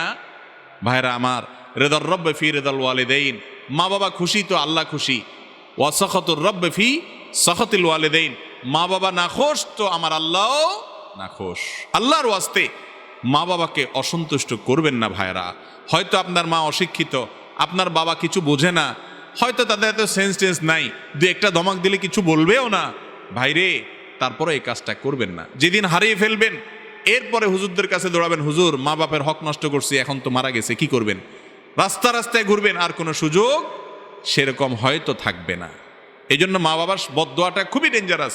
আল্লাহ বলেছেন ফালা তাকুল্লাহুমা উফফি ওয়ালা তানহারহুমা ইম্মা ইয়াবলুগান্নাকাল কিবারা ইনদাকা আহাদুহুমা আও কিলাহুমা। তোমার মা বাবার উভয় অথবা যে কোনো একজন যদি বৃদ্ধ বয়সে যায়, বৃদ্ধ বয়সে গেলে তাদেরকে ধমক দিয়ে কথা বলিও না। আল্লাহ বৃদ্ধ বয়সের কথা কেন বলছেন? কারণ জোয়ান বয়সে মা বাবার সাথে ধমক দিয়ে কথা বললে তো মা বাপ নিজেই কান মেলে সাইজ করে দিব, এটা আল্লাহ জানে। বুড়া হয়ে গেছে বেচারা, ইনকাম না, রুজি নাই, আপনার রুজির উপরে সে নির্ভরশীল, এই জন্য কিছু বলতেও পারে না। আর বয়স হয়ে গেলে অনেক উল্টাপাল্টা কথা বলে, মাথা বুদ্ধি পুরাপুরি কাজ করে না, এগুলা দেখেও সহ্য করতে হবে। মা বাপ উল্টাপাল্টা করবে কিন্তু বলা যাবে, শুধু সয়ে যেতে হবে যদি জান্নাত যেতে চান। চেষ্টা করবো তো ইনশাআল্লাহ। আল্লাহ তাআলা আমাদের তৌফিক দান করুন। জামাতে নামাজ আদায়ের সময় বায়ু ত্যাগ হলে বের হয়ে ওযু করার সুযোগ না থাকলে করণীয় কি? নামাজের জামাতে দাঁড়াইছেন, কাতারের মাঝখানে আছেন, ওযু ভেঙে গেছে, এখন এমন মুসল্লি গাদাগাদি করে দাঁড়াইছে, পিছনে 10-12 কাতার আছে, আপনি ভাইঙ্গা শেষ পর্যন্ত ওযু করা কঠিন। এরকম যদি হয় তাহলে ওযু ভেঙে গেলে ওই অবস্থায় অপেক্ষা করবেন। বসা অবস্থায় ওযু গেছে বসে থাকেন, দাঁড়ানো অবস্থায় গেছে দাঁড়ায় থাকেন, এরপরে যখন সুযোগ পাবেন বের হবেন। আর যদি একটু একটু করে আস্তে আস্তে কাতারের ফাঁকে বের হয়ে যেতে পারেন সেটা ভালো। কথা কি বুঝাতে পারছি? আমাদের দেশে মসজিদগুলোতে এই ব্যবস্থা রাখে না। আরব দেশগুলোতে বেশিরভাগ মসজিদের চারপাশে 2 ফিট 3 ফিট করে জায়গা খালি রাখে, যাতে করে কারোর ওযু ছুটে গেলে সে সবাই সামনে দিয়ে, নামাজি ব্যক্তি জামাতের সাথে নামাজ পড়লে ইমাম সাহেবের সামনে সূত্রা থাকলে অন্য মুসল্লিদের সামনে ওযু ভেঙে গেলে সামনে দিয়ে গেলে অসুবিধা হবে না। কিন্তু যদি 10 কাতারের সব মুসল্লির নামাজের মনোযোগ নষ্ট করেন আপনি, সেটা তো আরেক মুসিবত। এই জন্য এক কাতারের সামনে দিয়ে আস্তে করে যাই, আপনি রাস্তায় উঠে গেলেন, ওই রাস্তা দিয়ে চারপাশ দিয়ে হাইটে হাইটে আপনি বের হয়ে গেলেন। যদি বের হওয়ার কোনো সুযোগ না থাকে ওই অবস্থা অপেক্ষা করবেন, বিনা ওযুতে নামাজ কন্টিনিউ করবেন না। মুশকিল হলো ওই অবস্থা যদি দাঁড়ায় থাকে, সবাই বলবে ব্যাপার কি, দাঁড়ায় রয়েছে কেন? সবাই বুঝে যাবে যে এর বায়ু আসছে, তাহলে আপনি শরম পাইবেন। সেজন্য আপনি সবার সাথে সাথে তাল মিলাবেন না। শরম পাইছি সেজন্য আমি নাফরমানি করব, গুনার কাজ করবো, সুযোগ নেই। দাঁড়ায় থাকবেন, যে যা মনে করে করুক, কিচ্ছু আসা যায় না। এরপর আপনি ওযু করবেন। যদি বাইর হওয়ার সুযোগ না থাকে, বিনা ওযুতে সিজদা দেওয়া নামাজ পড়া জায়েজ নাই। এরপরের প্রশ্ন হলো, শ্বশুর শাশুড়িকে বাবা মা বলা যাবে কি না? কোরআন হাদিসের আলোকে জানতে চাই। শ্বশুর শাশুড়িকে বাবা মা বলা যাবে, কোনো অসুবিধা নেই। কারণ এটা আসল অর্থে বাবা মা বলা হয় না। আসল অর্থে বাবা মা বলা হয় না কেমনে বুঝলেন? আপনার কাছে একটা কাগজ দেওয়া হয়েছে, ফর্ম দেওয়া হয়েছে, তোমার নাম লেখো, আপনি লিখছেন, বাবার নাম লেখো, সেখানে কি কেউ শ্বশুরের নাম লেখে? কথা বলেন। মায়ের নামের ঘরে কেউ শাশুড়ির নাম লেখে? লেখে না। তাহলে বোঝা গেল সে তার অরিজিনাল বাবা মা ওনাদেরকে বলতেছেন না। যেটা বলতেছে এটা সম্মান সূচক, মানে আমার বাবার মতো, আমার মায়ের মতো। নবী করিম সাল্লাল্লাহু আলাইহি ওয়াসাল্লাম বলেছেন, ইন্নী লাকুম বিমানজিলাতিল ওয়ালিদ, হে উম্মত, আমি তোমাদের জন্য বাপের মতো। বাপ যেরকম সন্তানদের সবকিছু শিখায়, আমি তোমাদেরকে সবকিছু শিখাই। তাহলে বোঝা গেল যে এই অর্থে, রূপক অর্থে বাপ ডাকা যাবে, কোনো অসুবিধা নাই। শ্বশুরকে আব্বা বা শাশুড়িকে আম্মা বললে সেটা আসল এবং জন্মদাতা গর্ভধারণকারিণী এবং জন্মদাতা বাবার সেই উদ্দেশ্যে মিন করে বলা হয়নি। কেউ জিজ্ঞেস করে, ভাই আপনার বাপের নাম কি? শ্বশুরের নাম কেউ বলবে না। বলবে? যদি কেউ শ্বশুরের নাম বলে তাহলে তো সেই ব্যাকল, ঠিকই তার জন্য গুনাহ হবে শ্বশুরের বাপ ডাকা। আর যদি এটা রূপক অর্থে শুধু সম্মানসূচক বলে, কোনো অসুবিধা নাই। আল্লাহ বলেছেন, উদউহুম লিআবাইহিম হুয়া আকসাতু ইনদাল্লাহ, তোমরা তোমাদের বাপের সাথে পরিচিত হবা, ওইটাই আল্লাহর কাছে অধিক ন্যায়সঙ্গত। হয় নাই খাওয়ার নামাজ পড়া যদি সমান হয়, তাহলে খাইতে খাইতে দাঁড়াইতে হবে, খাইতে রুকু করতে হবে, খাইতে খাইতে সিজদা যাইতে হবে নামাজের মতো করে। আবার নামাজ জন্য যেরকম ওযু করছেন, খাওয়ার জন্য ওযু করতে হবে, যদি খাওয়ার নামাজ পড়া সমান হয়। এটা তাহলে বোঝা গেল ভুয়া জিনিস, ভিত্তিহীন জিনিস। খাওয়ার মধ্যে দরকারি 1-2টা কথা বলা যাবে, একদম খাইতে খাইতে সারাক্ষণ বক বক বক বক করতে থাকা সেটা আবার উচিত না, খাওয়ার আদবের খেলাফ। একটু সালাম দিলে বা সালামের জবাব দিলেন তাতে অসুবিধা নাই। তবে বাহির থেকে কেউ আসলে যিনি খাচ্ছেন তাকে সালাম দেওয়ার আগে হিসাব করবেন। বেচারা যদি গাবুস গুবুস খাইতেছে, দেখেন অনেক ক্ষুধার্ত, সালাম দিলে এই মুহূর্তে গলা টলা বাঁধতে পারে বেচারা উত্তর দিকে, তাহলে সালাম দিবেন না, এই টাইমে অপেক্ষা করবেন। কেউ দিয়ে দিয়েছে, আপনি খাচ্ছেন, ফাঁক দিয়ে জবাব দিচ্ছেন, কোনো অসুবিধা নাই। আজানের সময় সালাম দেয়া নেওয়া যাওয়া করা যাবে কিনা? উত্তর হলো, আজান যখন আমরা শুনবো তখন আজানের জবাব দিব, ওই সময় সালাম না, আজানের জবাব দিতে হবে। এখন কেউ আপনার সাথে দেখা করতে আসছে, আজান চলতেছে, তিনিও সালামের জবাব দিবেন, যার কাছে দেখা করতে আসছে তিনিও সালামের জবাব দিবেন, আজানের জবাব দিবেন। আজান শেষ, জবাব দেওয়া শেষ, এবার আসসালামু আলাইকুম, ওয়ালাইকুম আসসালাম বলবেন। কথা কি বুঝাতে পারছি? কিন্তু কেউ একজন আজানের মধ্যে এসে আসসালামু আলাইকুম বলে দিছে, আপনি কি করবেন? ওই আজানের জবের ফাঁকে ফাঁকে উত্তর দিয়ে দিতে পারেন, কোনো অসুবিধা নেই। মুয়াজ্জিন একটা বলতেছে, ওই ফাঁকে ওয়ালাইকুম আসসালাম বলতে কতটুকু সময় লাগবে, কয়টা সেকেন্ড লাগবে বলে ফেলবেন। আর যদি সে অপেক্ষা করে বসে আছে আপনার কাছে, তাহলে আজানের জবাব শেষ করে এবার ওয়ালাইকুম আসসালাম বলেন। কথা কি বুঝাতে পারছি? এরপরে প্রশ্ন হলো, স্বামীর দিকে বেশি তাকালে হায়াত কমে যায়, এটা কতটুকু সহি? লা হাওলা ওয়ালা কুওয়াতা ইল্লা বিল্লাহিল আলিয়্যিল আযীম। স্বামীর দিকে তাকাইলে যদি হায়াত কমে যায়, তাহলে কার দিকে তাকাবে বেচারি? এটা কোনো কথা হলো? হ্যাঁ, উল্টা না হওয়া দরকার ছিল, যে স্বামীর দিকে তাকাইলে হায়াত বাড়ে, এটা না হওয়া দরকার ছিল। যদি এই দুইটার কোনোটাই হাদিসে বলা হয় নাই। স্বামীর দিকে মহব্বতে ভালোবাসার দৃষ্টিতে তাকাইলে তো সওয়াব হবে ইনশাআল্লাহ, হায়াত কমবে কেন? একেবারেই ভুয়া ভিত্তিহীন কথা। কোত্থেকে এই সমস্ত আজগবি মাসআলা আমাদের দেশে গ্রামাঞ্চলে এখনো প্রচলিত আছে, এখনো মানুষ সচেতন হয় নাই। স্বামীর দিকে তাকাইলে মহব্বতের সাথে তাকাইলে সওয়াব হবে ইনশাআল্লাহ। আবার স্বামীও তার স্ত্রীর দিকে মহব্বত এবং স্নেহের পরশে তাকালে সেটাও তার জন্য সওয়াব হবে ইনশাআল্লাহ। আল্লাহ বলেছেন ওয়াশিরুহুন্না বিল মারুফ, সুন্দরভাবে জীবনযাপন করতে হবে, তাদের সাথে ভালোবাসা বিনিময় থাকতে হবে। স্বামী স্ত্রী যত সুসম্পর্ক থাকবে, যত মিল মহব্বত থাকবে, তারা এই ক্ষেত্রে অনেক বেশি মুত্তাকি এবং আল্লাহ তাআলার প্রিয় মানুষ হতে পারবে। আর স্বামী স্ত্রী সারাদিন ঝগড়া লাগে, কথায় কথা শুধু তালাকের কথা বলে, বই বাপের বাড়ি চলে যাওয়া ধমক দেয়, স্বামী তালাকের ধমক দেয়, দুইটাই অমানুষ এবং ছোট লোক। যারা ভুল ত্রুটি হবেই, একসাথে থাকতে গেলে স্বামী স্ত্রী অনেক উল্টাপাল্টা হবে, তারপরেও যদি মিলেমিশে থাকে, স্বামীর একটা দোষ দেখছি, আমার স্বামীর অনেক গুণ আছে মাশাআল্লাহ, যেগুলো অন্যের মধ্যে নেই। স্ত্রীর একটা দোষ দেখছি, মনে করতে হবে আমার স্ত্রীর একটা দোষ পাইছি, বহু গুণও আছে আল্লাহর রহমতে, ক্ষমার মানসিকতা থাকবে ইনশাআল্লাহ। এই স্বামী স্ত্রী মুত্তাকিদের মধ্যে শামিল হবে যদি অন্যান্য দিকগুলো তাদের ঠিক থাকে। এই জন্য আমাদের স্বামী স্ত্রী একে অন্য দিকে দেখলে, আশ্চর্য কথা, স্বামী যদি স্ত্রী যদি স্বামীর দিকে তাকালে হায়াত কমে যাবে, চাই কোন দিকে তাকায় থাকবে? এটা কোনো কথা? যার সাথে বসবাস উঠা বসা সারাদিন, সে বুঝে নিচের দিকে তাকায় থাকবে। আল্লাহ তাআলা আমাদেরকে মাফ করুক এই সমস্ত কুসংস্কার থেকে।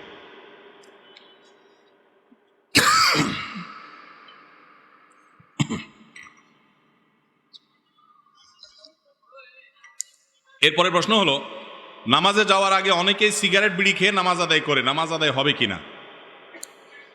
নামাজের আগে সিগারেট বা বিড়ি খেয়ে যদি কেউ নামাজ পড়ে, নামাজ তো হয়ে যাবে, কিন্তু ত্রুটিযুক্ত নামাজ হলো। আর বিশেষ করে জামাতে যদি নামাজ পড়েন, এমনকি একা পড়লেও বিড়ি সিগারেট খাইছেন, এবার মুখটারে সুন্দর করে পরিষ্কার করেন, দুর্গন্ধ দূর করেন। কারণ নবী করিম সাল্লাল্লাহু আলাইহি ওয়াসাল্লাম বলেছেন, তাতাআজ্জাল মালাইকাতু বিমা ইয়াতাআজ্জা বিহি বানু আদম। মানুষ যেটা দিয়ে কষ্ট পায়, ফেরেশতারাও সেটা দিয়ে কষ্ট পায়। দুর্গন্ধে মানুষের কষ্ট হয়, ফেরেশতাদেরও কষ্ট হয়। ফেরেশতারা যদি কেউ এরকম মুখে দুর্গন্ধ নিয়ে মসজিদে যায়, তাদের জন্য বদদোয়া করে।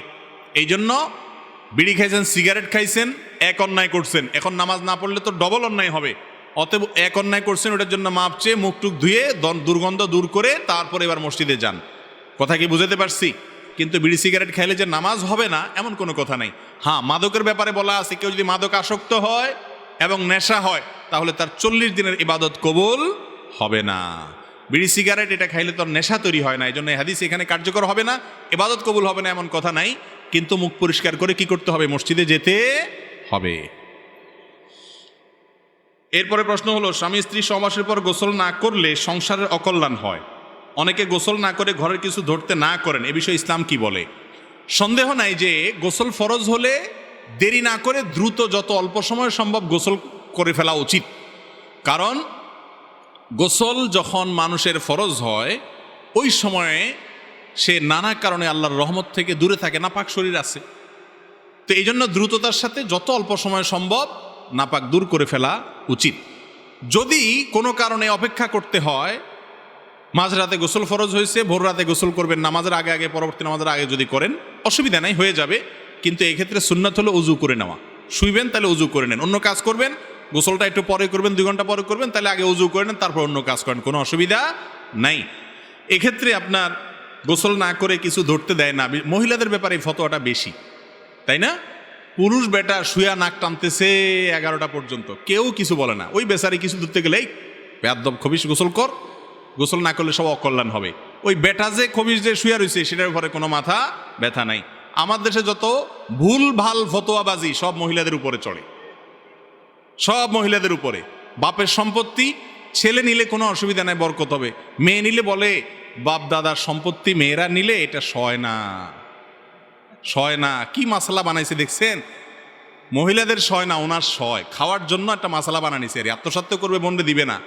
তো আইডিয়া বাইর করছি কি এটা নিলে সয় না। একই বাপের সম্পদ, তুমি নিয়ে লাখপতি কোটিপতি হইতে পারবা মাশাআল্লাহ, ওই বেটি নিলে তার সইব না, তোমার সইছে কেমনে? এগুলা সব মহিলাদের বিরুদ্ধে। আমাদের সঙ্গে যে শিরক করে তাকে কখনো অন্তরের গভীরে জায়গা দিয়ে পরম আপন বানানোর সুযোগ নেই। তবে হ্যাঁ, ইসলামের সৌন্দর্য যেন সে দেখতে পারে, তার কাছে প্রকাশ হয়, সেই জন্য আপনি ব্যবস্থা অবশ্যই গ্রহণ করতে পারেন, আন্তরিকতা দেখাতে পারেন, একসাথে থাকা, খাওয়া, লেনদেন এগুলো করতে পারেন। এরপরে প্রশ্ন হলো, অনেক মহিলাই মাসিক অবস্থায় ঢালাওভাবে 7 দিন নামাজ পড়েন না। অনেকের ক্ষেত্রে দেখা যায় 5ম দিনে মাসিক বন্ধ হয়ে যায়। সেক্ষেত্রে কততম দিন থেকে সালাত আদায় করবেন? এটা আমাদের অনেক মা বোনদের ভুল কাজ। মাসিক থেকে তিনি পবিত্র হয়ে গেছেন, অলসতা করতেছেন যে অমুক ওয়াক্ত থেকে শুরু করব। মাসিক থেকে পবিত্র হয়ে গেছেন মাগরিবের পরে সন্ধ্যায়, এখন এশার জন্য আবার গা গোসল ধোবে, কষ্ট লাগে, অলসতা লাগে, তো ঠিক আছে কালকে জোহর থেকে পড়বো। রাত্রে সুস্থ হয়ে গেছে, ফজর সময় করেন। অনেক মা বোনরা এই কাজটা করেন, ভয়াবহ অপরাধ। ইচ্ছাকৃত ঠান্ডা মাথায় আপনি ফরজ নামাজ ত্যাগ করছেন। যদি কারোর মাসিক 5 দিনে বন্ধ হয়, তাহলে যেদিন বন্ধ হয়েছে, যে অক্ত বন্ধ হয়েছে তার পর থেকে তিনি নামাজ পড়া শুরু করতে হবে। তিনি 7 দিনের জন্য অপেক্ষা করলে 2 দিনের নামাজ তরককারী হিসেবে গুনাহগার হবেন। ইচ্ছাকৃত ঠান্ডা মাথায় নামাজ তরক করা এটা কুফরি, আল্লাহকে অস্বীকার করার শামিল। এই কাজ কোনো মুসলমান বোন বা ভাই কারোরই করা উচিত নয়। এরপরের প্রশ্ন হলো, খরগোশের গোশত খাওয়া কি জায়েজ আছে? খরগোশের গোশত খাওয়া জায়েজ আছে, এটাই প্রায় জমহুর সকল ইমামদের মত। নবী করিম সাল্লাল্লাহু আলাইহি সাল্লামের জন্য আনাস রাদিয়াল্লাহু তাআলা আনহু একটা খরগোশ শিকার করে আনছেন। শিকার করে আনার পর নবী করিম সাল্লাল্লাহু আলাইহি সাল্লাম সেখান থেকে খেয়েছেন। বোঝা গেল খরগোশের গোশত খাওয়া যাবে, যদি কেউ খেতে চায় খাবেন, আর যদি কারো রুচিতে না কুলায় তিনি না খাইলে অসুবিধা নেই, এটা তার ব্যাপার। কিন্তু শরীয়ত যেটাকে হালাল করছে ওইটাকে হারাম করা যাবে না। রিমা তুহারিমু মা আহাল্লাল্লাহু লাক, এটা হালাল। আপনার মনে চাইলে আপনি নাও খেতে পারেন, কারণ মনে চাইলে তিনি খাবেন। মুসাফার কোনো দোয়া আছে কিনা? মুসাফা করার জন্য একটা দোয়ার কথা আবু দাউদে বর্ণিত হয়েছে। সে হাদিসের সনদকে কোনো কোনো মুহাদ্দিস জয়ীফ বলেছেন, কিন্তু এ বিষয়ে আরও বিভিন্ন বর্ণনাকে একত্র করলে দেখা যায় যে মুসাফা করে আরেকজনের সাথে, এই মুসাফার সময় তারা একে অন্যের জন্য দোয়া করাটা, মাগফিরাতের দোয়া করাটা, এটা মুস্তাহাব, ভালো। ইয়াগফিরুল্লাহু লানা ওয়া লাকুম, আল্লাহ আমাদেরকে, তোমাদেরকে, আমাকেও তোমাকে মাফ করে দেখে, এভাবে দোয়া করা যেতে পারে। মুসাফা 1 হাতে করার বিষয়ে হাদিস আছে, আবার 2 হাতে করার বিষয়ে হাদিস আছে। এটা নিয়ে আমাদের ভেজাল করার কিছু নাই যে একটাই শুদ্ধ আর একটা অশুদ্ধ, বরং দুইটাই হাদিস দ্বারা প্রমাণিত আছে। আর মুসাফার দোয়া এটা খুব শক্তিশালী, একেবারে সুস্পষ্ট, একেবারে বিশুদ্ধ কোনো হাদিস না থাকলে বিষয়ে অনেকগুলো রেওয়ায়েত আছে, সবগুলো একত্র করলে আমলযোগ্য মনে হয়। অনেক উলামায়ে কেরাম আমলের পরামর্শ দিয়ে থাকেন। কিরে ভাই, প্রশ্ন তো এখনো আছে।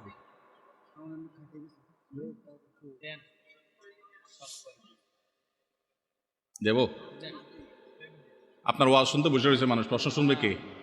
সব প্রশ্ন উত্তর শুনেই চলে যাবে আর। হ্যাঁ।